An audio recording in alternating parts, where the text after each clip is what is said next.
Très chers téléspectateurs de 14 TV Gabon, bonsoir. Soyez les bienvenus pour ce flash d'information du mardi 13 septembre 2022. C'est ce mardi 13 septembre 2022 que le Saint-Père s'est rendu au Kazakhstan. Pour ce 38e voyage apostolique, le pape François assistera dès demain et ce jusqu'au 15 septembre 2022 aux travaux du 7e congrès des chefs religieux sur le thème « Le rôle des dirigeants des religions mondiales et traditionnelles dans le développement spirituel et social de l'humanité dans l'après-guerre ». En rappel, le pape François est le deuxième souverain pontife après le Saint-Pape Jean-Paul II à se rendre dans cette ancienne république soviétique.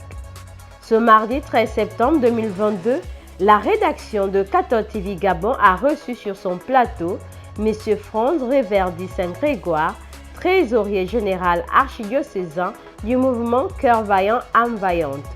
Au cours de cet entretien, il a été question de présenter ce mouvement d'action catholique, membre de la Fédération catholique des mouvements, en abrégé FECAM, ses activités et ses projets à l'orée de la rentrée pastorale 2022-2023. Le lien qu'on peut établir du mouvement CVAV, c'est que c'est un mouvement d'action parce qu'il prône l'épanouissement intégral du jeune à travers l'éducation humaine, sociale et spirituelle.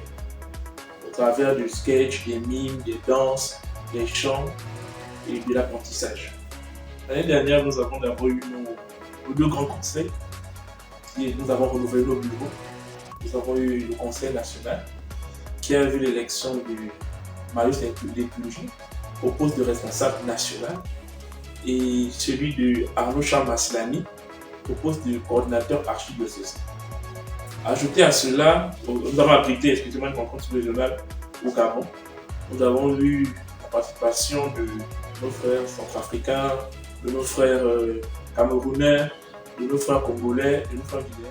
Hier, à la maison de la communauté des religieuses trinitaires sise à la vallée Sainte-Marie, une veillée en l'honneur de la regrettée sœur Marie Gérard a été organisée. Une soirée qui n'est point première depuis l'annonce du décès. La messe clôturant la soirée, placée sous le saint nom de Marie, a vu la participation de plusieurs familles religieuses, des laïcs. C'est ce mardi à 14 h qu'a été exposée à la cathédrale Notre-Dame de l'Assomption Sainte-Marie la dépouille de notre regrettée sœur Marie Gérard Simbungoma, celle qu'on pouvait affectueusement appeler la maman des vocations. Une messe a été célébrée à la cathédrale Notre-Dame de l'Assomption, Vallée Sainte-Marie. Après cette messe, le transfert du corps de sœur Marie Gérard s'est fait pour la paroisse Saint-Luc de Bikélé où se déroule cette nuit la veillée. L'inhumation aura lieu demain mercredi 14 septembre 2022 au sein de la communauté des religieuses trinitaires de Bikélé après la messe qui aura lieu à la paroisse Saint-Luc.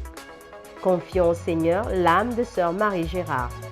Après un mois d'activité du club de lecture Mon Voyage sous le thème Mon livre et moi, les organisatrices de la deuxième édition de ce club de lecture ont bouclé les différentes rencontres au cours desquelles plusieurs enfants ont appris les méthodes d'écriture d'un poème, d'un conte, mieux encore d'une pièce théâtrale, l'art culinaire et même du jardinage. On rappelle que la deuxième édition du club de lecture Mon Voyage s'est déroulée du 4 juillet au 12 août 2022 dans le 6e arrondissement de la commune de Libreville. J'ai appris beaucoup de choses. J'ai appris à planter les tomates, le piment, le frelon et le zèle. J'ai appris à fabriquer des marque-pages. J'ai appris à faire des fiches de lecture. Et puis Saint du jour.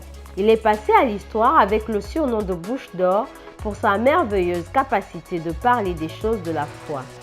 Jean Chrysostome, né vers 349 en Antioche, fut un témoin intrépide de l'Évangile, le défenseur des pauvres face au luxe insolent des riches. Il meurt en exil pour avoir condamné avec courage la corruption du clergé et de la cour byzantine. Bonne fête à tous ceux qui se prénomment Jean Chrysostome. Très chers téléspectateurs de 14 TV Gabon, c'est ainsi que se referme le flash d'information de ce 13 septembre 2022. Nous vous remercions de l'avoir regardé. En route pour les 200 ans de notre Église, gardons la foi, l'espérance et la charité.